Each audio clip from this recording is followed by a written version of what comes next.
10 मई 2025 का दिन WWE इतिहास में हमेशा याद रखा जाएगा। इस दिन सेंट लुइस मिसौरी में बैकलैश 2025 का आयोजन हुआ, जिसमें WWE के दो सबसे बड़े और सबसे पुराने दुश्मन जॉन सीना और रैंडी ऑर्टन आमने सामने थे। यह मुकाबला सिर्फ एक टाइटल मैच नहीं था, बल्कि दो दिग्गजों की 20 साल पुरानी दुश्मनी का आखिरी चैप्टर था। इस मैच में WWE अनडिस्प्यूटेड चैंपियनशिप दांव पर लगी थी और पूरे WWE यूनिवर्स की निगाहें इस ऐतिहासिक भिड़ंत पर टिकी थी। रेसलमेनिया 41 में जॉन सीना ने कोडी रोड्स को हराकर इतिहास रच दिया। वह अब 17 बार के वर्ल्ड चैंपियन बन गए थे, जिसने रिक फ्लेयर का रिकॉर्ड तोड़ दिया। लेकिन जब सीना जश्न मना रहे थे, तभी एक चौंकाने वाला पल आया, रैंडी ऑर्टन की वापसी। लंबे समय तक चोट के कारण बाहर रहने के बाद रैंडी ने वापसी की और सीना पर आरकेओ मारकर साफ कर दिया कि वो अब सिर्फ दोस्त नहीं बल्कि दुश्मन है। इसके बाद हर हफ्ते रॉ और स्मैकडाउन में इन दोनों के बीच तनाव और बढ़ता गया। एक एपिसोड में ऑर्टन ने सीना को धोखा देने के लिए एक नकली सीना फैन का इस्तेमाल किया। सीना उस फैन से बात कर रहे थे, तभी पीछे से ऑर्टन ने आकर उन्हें जोरदार आरकेओ मारा। इस चालाकी ने दर्शकों को दिखा दिया कि ऑर्टन अब पूरी तरह निर्दयी वाइपर मोड में है। बैकलैश का आयोजन सेंट लुइस में हुआ, जो रैंडी ऑर्टन का गृह नगर है। ऑर्टन को होम टाउन हीरो जैसा स्वागत मिला, लेकिन सीना भी पीछे नहीं थे। भीड़ दो हिस्सों में बटी हुई थी, कुछ लेट्स गो सीना चिल्ला रहे थे तो कुछ रैंडी रैंडी। WWE यूनिवर्स जानता था कि आज जो कुछ भी होगा वो इतिहास बन जाएगा। घंटी बजते ही दोनों सुपरस्टार्स एक दूसरे को घूरने लगे। यह केवल एक कुश्ती मैच नहीं था, यह अहंकार, बदले और वर्चस्व की जंग थी। शुरुआती मिनटों में दोनों ने एक दूसरे को परखने के लिए क्लासिक लॉकअप और ग्रैपलिंग मूव का सहारा लिया। सीना ने जल्द ही ऑर्टन को शोल्डर टैकल मारा, लेकिन ऑर्टन ने स्लाइड करके खुद को बाहर निकाल लिया अपने क्लासिक स्टाइल में। मैच जैसे जैसे आगे बढ़ा, वैसे वैसे दोनों सुपरस्टार्स ने अपने सिग्नेचर मूव्स निकालने शुरू कर दिए।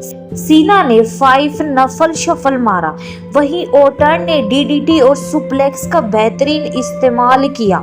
एक पल में ऑर्टन ने सीना को टर्न बकल में फेंक दिया, उनका कंधा चोटिल कर दिया।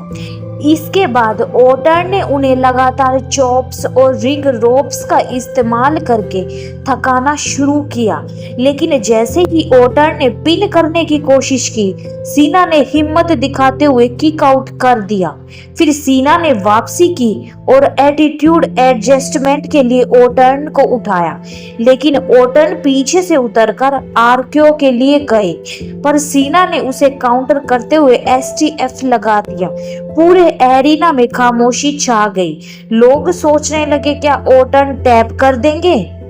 ऑर्टन ने किसी तरह रसल से STF से बाहर निकलने के बाद सीना को आंखों में उंगली मार दी, जिससे रेफरी थोड़ी देर के लिए ध्यान भटक गया। इस मौके का फायदा उठाकर ऑर्टन ने लो ब्लो मारा और फिर एक जोरदार आरकेओ लगाया, लेकिन पिन किया, लेकिन सीना ने किक आउट कर दिया। अब दर्शकों की सांसें थम चुकी थी।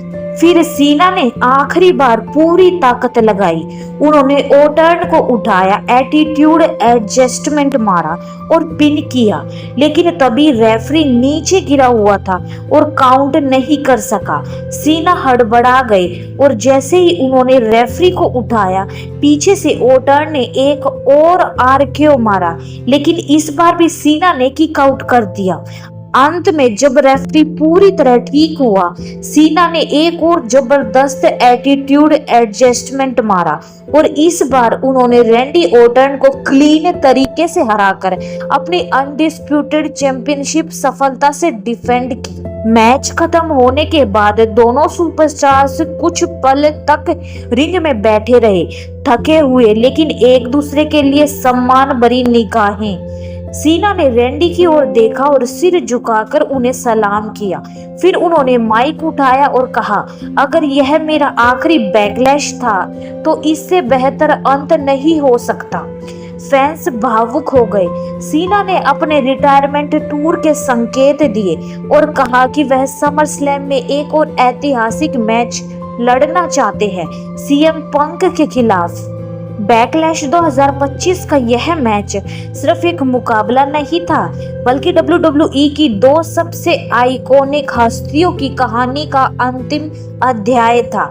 सीना ने जहां अपने करियर की सबसे यादगार जीत दर्ज की, वहीं ओर्टन ने यह साबित किया कि वो अब भी WWE के सबसे खतरनाक सुपरस्टार्स में से एक है।